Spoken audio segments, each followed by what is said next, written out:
कहानी का शीर्षक चतुर किसान रामू। नरेटर की आवाज में। गांव का नाम था पिपलिया, छोटा सा गांव लेकिन कहानियों का खजाना। वहीं रहता था हमारा हीरो किसान रामू। अब रामू कोई आम किसान नहीं था जनाब। अरे उसमें तो इतनी अकल थी कि एक बार नगर सेठ भी कह बैठा, रामू से भिड़ना मतलब खुद से हार मानना। रामू के पास बस दो चीजें थीं, एक टूटी फूटी बैलगाड़ी और असीमित अक्ल। फसल अच्छी हो या बुरी, रामू के चेहरे पर हमेशा मुस्कान रहती। एक दिन की बात है, गांव में हल्ला मच गया, सरकार के अफसर आ रहे हैं फसल का सर्वे करने। अब रामू को समझ आ गया कि ये मौका है कुछ अलग करने का।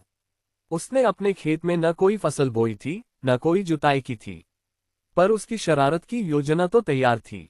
अगले दिन जब अफसर गांव आए तो सब किसान अपनी बढ़िया फसलें दिखाने लगे, लेकिन रामू का खेत देखकर सब चौंक गए। खाली मैदान और बीच में एक तख्ती, यहाँ अदृश्य फसल उगाई गई है।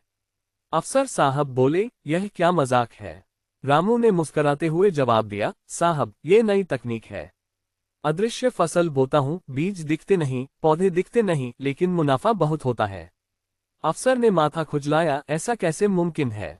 रामू बोला, जैसे भ्रष्टाचार होता है साहब, नजर नहीं आता पर जेब भर देता है। पूरा गांव हंसी से लोटपोट।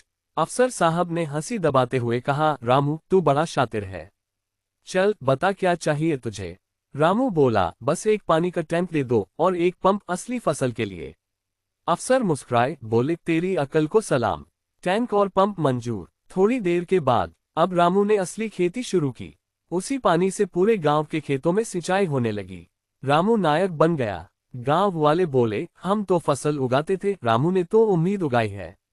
और यूं हमारे चतुर किसान रामू ने सिर्फ हंसी मजाक से सरकारी मदद भी ली और गांव का भला भी कर दिया। नरेटर की आवाज में हल्की हंसी।